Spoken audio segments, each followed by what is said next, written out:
Josh Hennig back here in the Ocean Casino Resort Studios of Atlantic City, and of course down at Radio Row. Of course, you got Mike Gill and Nick Earnshaw and the crew down there. And joining us live from Radio Row, he is Super Bowl champion Charlie Batch, joining us here on 97.3 ESPN. Charlie, how you doing today? I am doing well. How about yourself? I'm doing good. Obviously, this is a crazy time of year for a lot of people, and I got to ask you before we get into anything else, as a former player, did you ever think that you would be in this space after you were done playing, doing these kind of interviews on Radio Row? It was something that I wanted to do for sure. You know, obviously playing, trying to do that as long as you could, but I wanted to go into the media side, right? And I do media work with the Steelers. I do color commentating during the preseason, and then I do pregame TV, then postgame radio. So when you see just the elements that are down here and the way that the game has evolved, Media Row was it even called Media Row? It's called Radio Row now because there's so much content. They changed the name to Media Row. So it's just exciting to see how the great game has grown. You mentioned being an analyst with the Steelers. For you, as someone who played and now is analyzing the game, I got to ask you, is there something that you've seen in your position, the quarterback, that has evolved or changed the most from when you were playing to now? Well, obviously the protection of the quarterback is one thing. Back when I started this league, boy, you could take 2 steps, hit the quarterback, and, man, you were sore the next day. And then now all of a sudden you barely blow on the quarterback or you got to lay him down on the pillow. If not, it's a penalty. So it's very tough to play this type of game if you're a defense because there's so many rules that are favored toward the offensive side. But either way, they want the points to be up. They want people to be excited to watch. And ultimately, as they continue to grow this game globally, it just gets exciting to be a part of. Talking with Charlie Batch, of course, from Eastern Michigan. Got to get the right school right, correct? So there's so many Michigan schools over there. But it's Eastern Michigan, Detroit Lions, Pittsburgh Steelers. But while you were still in Detroit, you started the Best of the Batch Foundation. Tell the folks out there about what the work you guys do. Yeah, so started to found. Well, I was drafted in Detroit in 1998. In January of 1999 is when I started the foundation, which is called Best of the Batch Foundation. And we did some one-off programs in Detroit and then to reshift the focus and our goals in Pittsburgh. And ultimately, here we are now 25 years later celebrating Best of the Batch Foundation. And we are an educational foundation, and we service 3,800 kids annually throughout 9 counties throughout southwestern PA. So we're excited about them. We focus on STEAM programs, and we say STEAM instead of STEM because we include the A for Arts and also our after-school program. So as we went from 5,300 square feet to 33,000 square feet this April, we love it because the kids that are walking in the building, they don't want to leave, which is why we built it. So it's just exciting to be able to see everything that's evolving that way. So if there's anybody who wants to learn more information about it, they can go to batchfoundation.org because we love to collaborate because we don't do all things well. And we're looking to obviously continue to help and impact more kids, not just throughout Pittsburgh, but throughout the country. I'm glad you mentioned about adding the A into the STEM to make it STEAM because, a lot of people don't understand unless you lived it, how important those after-school activities are, sports, arts, all those non-school hour programs are important for kids. I mean, I know for me, God knows where I would be if it didn't keep me out of trouble when it came to being a kid. So talk about why you guys felt it was so important to add that A in there. Yeah, I mean, when you look at just the whole elements, right, people see the end game, which is that professional football player, which is great. We hope you get there. But if you just are entering into high school, you are going to need 7 years of education just to potentially have a chance at the professional game. 4 years of high school, 3 years of college. So when you get to that particular, so you have to focus on school. And it's okay, to have that dream, but also you want to make sure that you have that foundation and stability of the education to make sure that you can navigate through this thing called life. That's why we get excited because you never know which story's walking through the door. And somebody might, they might get excited about one thing versus another. And it's just something that you enjoy seeing it every single day. And that's why we get excited about everything that we do. That's why we have 13 different programs throughout our facility to make sure that we're able to impact kids in whatever area that they're looking to take advantage of. Now, while I got you, I got to ask you, because one of the topics in our area about the quarterback has been Jalen Hurts. And one of the things he has dealt with was going through 10 different coordinators during his college and NFL career. Talk about why changing coordinators is difficult for a quarterback at any level, whether it's college or the NFL. Well, you always want that stability, right? And I think those are things that happen. But if you want to be part of the NFL, change is going to happen. So you have to learn how to be resilient. Jalen has done that. And when you look at where he was at, he was casted off at Alabama. He had to move to Oklahoma. You get to this particular point, but he believed in himself. He had confidence that he can get it done. And when you are drafted into the right situation, into the manner that he is in Philadelphia, it starts with organization leadership, right? That you know you have stability from the ownership. Now, when you start tracking that down to coaches and the stability and coordinators, those are things that you're looking for, and he's been able to flourish in that particular manner. And when you've been through some of those things, guess what? That's why the team believes in what you're doing, because you didn't have that silver spoon in your mouth. You wasn't a high draft pick. He wasn't even the quarterback that was actually on Alabama. He was a cast-off. So when you have it, and now playing in your second Super Bowl, he doesn't have to say, I told you so. The results speak for themselves. Now he just has to get over the hump by hoisting that Lombardi trophy, and when he does, it all speaks for itself, and it validates who he truly is as a person. I'm a huge fan of him. I love watching him play, and that's why, I'd love to see him on this particular platform, because I think his time is coming. Talking with Charlie Batch, NFL quarterback for the Lions and the Steelers, also Super Bowl champion. You mentioned Hurts getting to Super Bowls. You played with Ben Roethlisberger, a guy who himself got to multiple Super Bowls. It's a very exclusive fraternity of starting quarterbacks who have been to multiple big games, that big Sunday game that you all work for so hard. What makes guys like Big Ben, like Jalen, different than other quarterbacks and able to get their team to that point? Yeah, and things that you go through, right, is putting you in position to now be able to say, hey, I'm resilient. I can go out here and lead groups.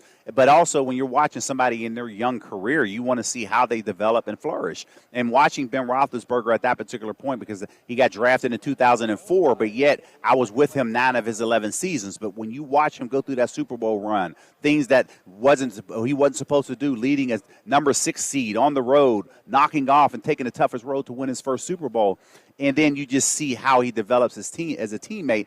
Players love playing for him, and that's why people wanted to be involved in Pittsburgh. You're seeing that happen in Philadelphia. Not to say that the team wasn't there, but, hey, if you're Saquon Barkley, you're saying, who's your quarterback? Do I believe that they can get it done? You can be the piece, but do you believe in the quarterback? And that had to be one of his decisions coming over from the Giants into Philly, and obviously we're seeing everything that we're seeing from that particular manner. So it's just a beautiful thing to watch everything unfold. And when you're the quarterback and you have somebody like Saquon, you're like, thank you. Thank you for making my job easier, because when it opens up the play action game, and I say all of that because my first season was Barry Sanders' last season, and I see how much he influenced the play action game, and that's exactly what you're seeing in Philadelphia there, and it's just exciting to watch. You led me right into it, Charlie Batch. Detroit, you played with Barry Sanders. Tell me, do you see any comparisons, analogies, any similarities between Barry and Saquon? Well, number one is the home run threat, right? No matter where you are on the field, those guys can take it the distance. But I think the one thing that separates Saquon over Barry is his pass-catching ability, right? And he's able to now stay in that game as a 3-down back. That was something that they actually used 3rd-down backs in Detroit because of that. For whatever reason, that's what they were doing from a coach's perspective. But that's why Saquon is having the year that he is, because you can't turn around and say it's one-dimensional. He's a gadget guy, or it's going to be strictly run when he's in there, but he evolved that way. But for me, when I watch him, it's about the pass blocking ability. This guy can get it done in the passing game, and that's why he's able to stand in there and deliver if he needs to hold up on a linebacker. All right, before we let you go, tell the folks one more time about the Best of the Batch Foundation. Yes, Best of the Batch Foundation. We just celebrated 25 years. We're an educational foundation, and we serve 3,800 kids annually throughout Pittsburgh. And we're excited because we're focused on our STEAM programs, on our after-school programs. So if anybody wants to learn more about what we have going on, we love to collaborate with folks. You actually go to batchfoundation.org. You can see everything that we do throughout a calendar year. Charlie Batch, Super Bowl champion, NFL quarterback for the Lions and the Steelers, and he joined us here on 97.3 ESPN. Charlie, enjoy the conversation. Yeah, I appreciate it. Thanks for having me. Josh Hennig here back in the Ocean Casino Resort Studios here on 97.3 ESPN. Let's go back down to Media Row in New Orleans, and we are being joined by, he was a first-round pick of the Philadelphia Eagles in the 2014 NFL Draft, but today he is working on things that are much bigger than football, that being Marcus Smith. Marcus, how you doing today? Man, I'm doing good. This is media frenzy out here, but it's always good to work and to kind of see old teammates and I'm hoping the Eagles get that victory on Sunday. You mentioned old teammates. Was there a teammate or a person that you were most excited or happy to see so far this week? Yeah, Brandon Graham, and then you have Clinton Hurt. Clinton Hurt was my coach in college and then also in the pros too when I played in Seattle. So those two guys, I was really excited to see them and see, especially BG. I hope he gets his second one, and then my coach, this is his first one. So I was super excited to see him. Very cool. Really quick, I got to ask you, because you say Clinton Hurt was your coach. Tell folks what Clinton Hurt is like, because in this area, Marcus, he's famous for that situation on the sideline a couple months ago where he was telling the Sirianni to back off, that he was going to yell at Jalen Carter for him. Hey, man, look, Coach Hurt is not a guy that you want to mess with. He has big shoulders, wide back, right? And obviously, Coach Hurt is a great coach. He was a defensive coordinator out in Seattle, back to the D-line coach. Now he has a great D-line. But he taught me everything that I know. I played quarterback in high school, and when I switched to outside linebacker, defensive end, he was the guy that taught me everything. So going into the league, I kind of missed him those first 3 years, and it was good to be able to rekindle that relationship with him to kind of get back on track. But he literally taught me everything that I knew. That's wild. Now, Marcus, you mentioned about making that transition. A lot of people out there don't fully understand your story, because I think a lot of people, they just remember, oh yeah, Marcus, he played for the Eagles in Seattle, but they don't understand you basically changed positions basically, 3-4 times over the period of 5 years, right? Yeah, I changed to an inside linebacker. They changed me back to outside linebacker. It was kind of hard trying to learn the position, literally during the middle of the year, because I had never played inside backer before. I was just an athlete. I was very raw. So understanding the position and trying to go forward for that, it was tough. But once I got back to Seattle, I think once 2017, 2018, they kind of moved me back with my hand in the dirt, and sparingly I would stand up for as an outside linebacker. So I was kind of back to the position that I played in college. Talking with Marcus Smith, of course, people know him as a former Eagle, but right now you are working in the space as a mental health advocate. And I got to ask you, looking at the situation with this Eagles team and all the talk about the Inner Excellence book by Jim Murphy, right? That A.J. Brown is resigned, #1 bestseller. What does that say to you as a former NFL player, that you got an NFL current player like A.J. Brown who is that invested into a mental health book like that? Man, it's super, super dope, super important. And I think what he did, it just shows people that that's how he stays calm on the sideline. That's how he gets the plays that he gets when Jalen Hurts throws on the ball. I think it's actually awesome, because when you look at mental health, right, you want to speak about it a lot more. And when guys are talking about it more, a lot of the kids, they're looking up to athletes. And when you have athletes being vulnerable and showing their that side of them, it makes it all the better for everybody else in the world. Everyone looks up to guys or girls in sports. So when you have someone of that stature doing that is super amazing. It's super dope. And, I understand what that looks like being in the mental health space. So I loved it. And I forgive me, I don't remember what exact episode, but one of your episodes of the Circle of M podcast, which folks can download, subscribe, wherever you get your podcasts. One of the conversations you talked about, I think, is I'm reading the Inner Excellence book right now personally. And one of the points that you bring up on your podcast was the idea of no more me, and now it's about we. Talk about why that is important in every aspect of life.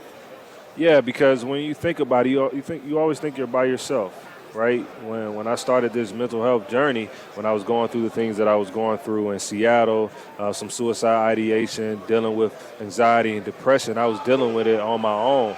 And people always think that it's just you, but then when you're talking about we all go through things. We all deal with stuff. We all have traumas that we are facing, even some of those things that we've seen when we were younger. And when you have someone like me speaking up about it or talking about it, bringing awareness to it, it makes it all that much authentic, and it makes it a we thing, because now I understand that someone else is going through the same thing and I don't feel alone. And I know we always talk about that. You're not alone. So that's what the we means. It's really no me, because all of us are going through it and we're dealing with things. We just have to go through it together. Talking with Marcus Smith, of course, first-round pick of the Philadelphia Eagles in 2014. And, of course, now he is a mental health advocate. You can check out the Circle of M podcast. And, of course, all the work he is doing, give him a follow over on Instagram at MoneyMark91. Marcus, when you think about, trying to end the stigma about having mental health conversations, obviously we've made progress in the last few years, especially in the aftermath of, the COVID-19 lockdowns really amplified some of those conversations. But what is a part of that conversation that we are having that you think is not talked about enough?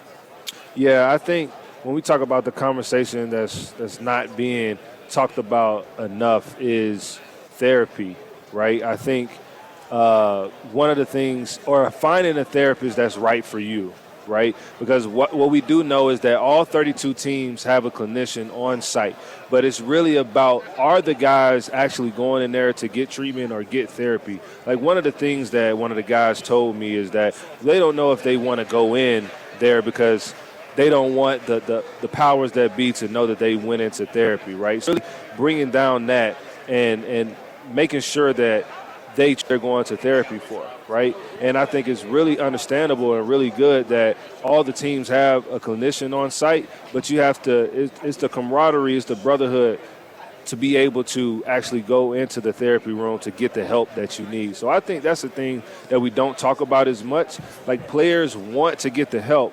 It's just about them actually going in the room. So how do we get the players to actually go in the room to actually get the help that they need? I'm so glad you pointed out, because I was listening to Saquon Barkley talk a couple days ago, and he mentioned that he said, the moment I started going to therapy, the moment he said I started prioritizing my faith over my ego, he said, that is when I had this 2,000-yard season. And Come on. He was saying that, listen, he said, he was on a Big Play Slays podcast. He said the moment that he started prioritizing the right things, he don't think it's a coincidence that he had the season he had this year. Right. No coincidence. When you talk about faith is the first thing. And I always say you can have your faith and a therapist. They go hand in hand. So when you prioritize your mental first, because mental is the first thing, then you have physical, right? If your mental isn't right, then your physical won't be intact. So Saquon saying that and him having the season that he's having now, you can see that. If you could get in front of a group of current NFL players, what is the one message you would want them to know the most?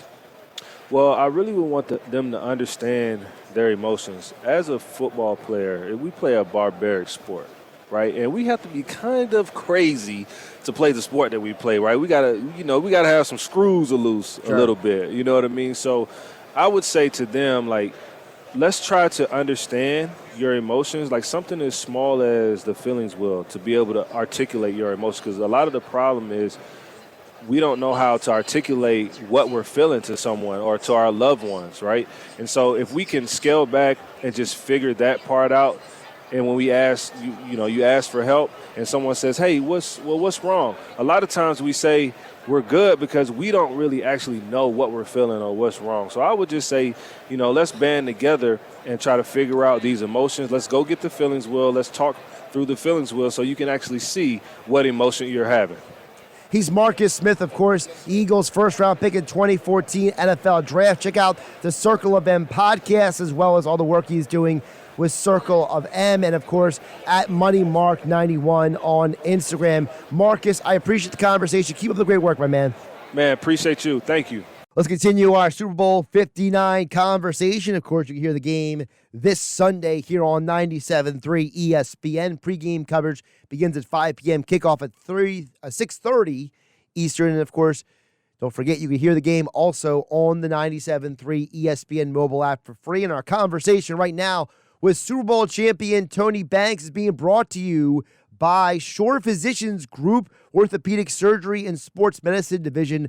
Learn more at shorephysiciansgroup.com. Yes, Tony Banks, he was a part of the Baltimore Ravens that won the Super Bowl. It was basically almost 25 years ago at this point, and also he played 10 years in the NFL. Tony, welcome back. How you doing today? I'm well, man. Looking forward to talking some shop with you. So here's where I want to start with you, because as a quarterback, I want to know from you, which of the two defenses concerns you as a quarterback more? Is it the Chiefs defense or is it the Eagles defense? I think if I'm game planning, it's the Eagles defense, right? Their front seven is formidable. They can push the middle of the pocket, which that's what causes most problems for quarterbacks. Like if you have a pocket to step into, you can sometimes get away from those edge rushers. But when the guy's pushing the pocket like Chris Jones and Jalen Carter, it can make things really difficult. So you're going to have to, really win on the edges. And I think both teams do that pretty well. You mentioned about the edges. We know the Chiefs are very underwhelming on those edges, right? Jawan Taylor is the most penalized tackle in football. Joe Thuney, he's a great guard, but now he's playing left tackle. So now, if you're worried about those tackles, you mentioned Jalen Carter. Does the Jalen Carter push up the middle maybe make maybe a little more stress or strain on those maybe not as great edges?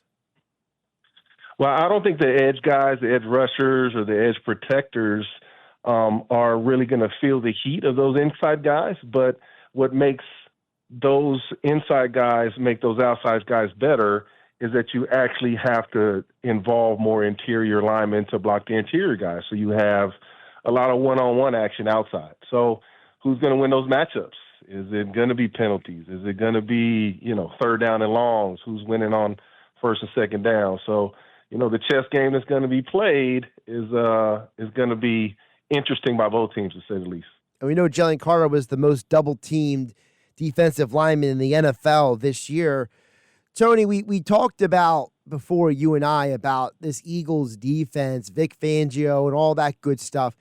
For you, coming into this game, we know that this defense has gotten 10 turnovers in the postseason. What does that say to you that the Chiefs have to look out for from this Eagles defense? Well, I'm familiar with Vic. He was a defense coordinator my years as I finished my career down in Houston. And he's as detail-oriented as anybody. He's competitive as a coach as anybody. He's got a very Belichick-esque, I'm not smiling ever on the practice field. Don't joke with me, As a former player, I used to talk a lot of trash. Practice can be fun and trash talking can be fun. It's not always about, calling somebody's mama out, The trash talking can be fun. And Vic doesn't play that. He's going to be prepared for this game. I'm very familiar with his game plans. I played against him. I was on the same side as him. So he's going to be a formidable play caller come Super Bowl Sunday. Talking with Tony Banks, Super Bowl champion, 10-year NFL veteran quarterback, here with me, Josh Hennig, on 97.3 ESPN. You mentioned about, the detail that Fangio goes into it. He made a comment earlier this year, and I just thought of this. I wanted to bring it up to you because you said you know Fangio from your time in Houston. He made a comment earlier this year that it's his job to coach up and teach his guys to be their best. Well, at first, people were like, that's coach speak, right? I got to do a better job. Mm-hmm. But literally after he said that, the Eagles went on that 10-game winning streak. Literally after he said that, they were allowing 13 points a game on that 10-game winning streak. So what is it about Fangio and his teaching and his coaching that makes him able to turn guys into what we have seen this year? Well, just because it's coach speak doesn't mean it's not true, right? Right. Doesn't mean it doesn't work, doesn't mean the verbiage doesn't ring true amongst his players. Belichick he had a famous saying, do your job. And that sounds very simple to the layman, right? It sounds, of course, do your job. But so much of today's modern football is about smoke and mirrors. You got motion this way. Can they jet sweep this way? Are they going to screen this way? All to keep those pass rushers at bay, to give them more to think about. And when you can do those things, when you can be multiple and be really able to disguise things, even the simple plays can be just a simple handoff, can be, really effective. The general person watching the game is like, well, block the guy in front of you, or, get past the guy in front of you. And it's so much more complicated than that, right? You have to have guys who have their eyes in the right place, because if you think about it, if you're a defensive tackle And all you want to do is follow the ball. You're going to be fooled so many times, right? You have a couple keys that you're looking at, that guard and that tackle, like their first and second step. They're going to tell you if I'm going to fight pressure, I'm going to try to evade pressure when it comes to beating the block. That isn't just on offense. So many things come into factor when you're trying to disguise things. And both of these teams are so multiple in their motions and their shifts and their quarterback play. And both quarterbacks can make plays with their feet. So when it comes to those details, the team that doesn't get fooled the most, the team that doesn't look in the backfield when they're not supposed to, when their eyes are supposed to be in a certain area, but they take them somewhere they don't need to be because they're concerned with the smoke and mirrors, that's the team that's going to suffer the most. And the team that doesn't do those things might rip off a 25-yarder as opposed to a 5-yarder. And that could be the difference in a win or loss in the Super Bowl for sure. Charlie, let's flip it over to the Eagles offense because obviously the headliner is Saquon Barkley, right? I mean, the guy had 2,000 rushing yards. He's 30 yards away from breaking Terrell Davis's all-time regular and postseason rushing record. But could Jalen Hurts actually be the X factor in this game on Sunday? If Jalen is healthy, I think he's very capable. We saw the last time he played the Chiefs. He's very capable of having a big game. And I think then what was the back? DeAndre Swift, who had a great year that year and was definitely a cog in the system that year to get him to that point. But Saquon's a different beast, right? Like he's got something to prove. He's healthy. He just had an extra week, as all these guys have. So that's one of the fun things about the Super Bowl is the team is going to be as healthy as they've been in weeks, both teams. So, yeah, I mean, Saquon is the X factor. And if you load up on Saquon, can Jalen make the throws necessary with some really outstanding weapons on the outside? And, and then can you keep the game in an aspect to where you're not giving the ball to Patrick Holmes with one score at the end of the game? Because he's proven time and time again that he's going to make the plays necessary to give his team a chance to win. So, yeah, these are factors that are going to come into play, and if it comes down to who the better quarterback is, I mean, we all know Pat Mahomes has proven he's that guy, but Jalen can be very dynamic. If you load up the box on Saquon, he can be very dynamic. You mentioned about the receivers and getting the ball to them. You played with some guys who are the kind of guys that you were always looking to get the ball to, right? Andre Johnson in Houston, Kadri Ishmael in Baltimore, Isaac Bruce when it was the St. Louis Rams. Talk about what the quarterback is thinking, in those moments where he knows, I want to get my ball to these guys who can make plays once they get the ball in their hands. Well, I tell you what, the best times I had was probably my time with Isaac Bruce, the times he was healthy with the Rams. If they loaded the box, which we didn't have a great run game my 3 years there, but when they did, I knew where I was going with the football. And this is what Jalen is going to be forced to do. If they load the box, you got to drop some dimes outside the numbers to some receivers that don't make it very hard, right? If you can you get in a position where it's pure one-on-one, and I'm not talking about just throwing up some goal balls, just throwing, you got to be able to run the route tree outside the numbers. And Devontae Smith and AJ can definitely do that. I know my time at quarterback, it was the easiest when I saw blitz man to man. Okay, I like this matchup over here at Isaac. Nobody can cover that guy. That's where I'm going with the football. So that's what Jalen has to be confident in. When they load that box, hey, I hope you load the box. Please load the box. I'm about to chunk it down the field, and if you can tackle him, good luck. You mentioned your time in St. Louis with Isaac Bruce. I got to ask you really quick, just a couple more for Tony Banks here on 97.3 ES, because he won the Super Bowl championship with the Baltimore Ravens. When you were in St. Louis, Dick Vermeil was your coach. And when you have a coach that's been to a championship, right? Dick Vermeil had gone to a Super Bowl with the Eagles years earlier before he got to St. Louis, right? And what is that like, having a coach like that in the building that makes a difference for guys?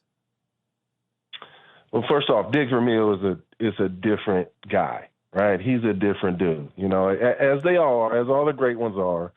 But Dick Vermeil was a very caring coach. He, put your arm around you, and tell you how much he cares about you and invite you over to dinner and, crack a bottle of wine with you and give you all the warms and fuzzies. But at the time, the game had passed him by a little bit, like the concepts. He was a great coach, don't get me wrong. I still love him to death. We talk all the time. And he was really great for my career because we talked through a lot of my young stuff together. But it's so unique to play for a coach that you care about and cares about you. That the game is so result-oriented that those relationships aren't common. But as you can see, a guy like Andy Reid, to me, is so impressive because he's had a wide array of success with different quarterbacks, and he's able to weather storms when he wins championships. That's so hard in the NFL because when you win, even that third, fourth team nickel corner, the other 30 teams want him. The other 31 teams want him, right? So it's hard to keep a team together, but the culture keeps it together. And, of course, when you have a dynamic quarterback, which Andy Reid has had a lot of times, I think a lot by his own coaching and play calling, it makes it a lot easier, but it's still like a formula that is impossible to predict, right? It's like being a parent, right? You can feel like you're doing all the right things, and then your kid turns 16, and like, who the hell are you? So it's hard to keep those teams together and to keep that culture together when you're winning because all these guys are so wanted across the league after you win. And it's really special what the Eagles and the Chiefs are doing. Even though the Eagles haven't been winning Super Bowls, it's really special what they've been doing. Yeah, getting the 2 and 3 years is very unique, and to say the least. Tony, before I let you go, I wanted to ask you, as a quarterback, when you're watching Pat Mahomes and you see him, he's not always been the best quarterback in the regular season these last 3 years, right? But they've been to the Super Bowl for 3 straight years. Yeah. So what is it about Mahomes that he seems to flip that switch from the regular season where, like, he's not always the best quarterback week in and week out, but in the postseason, it's like he takes it to a whole nother level?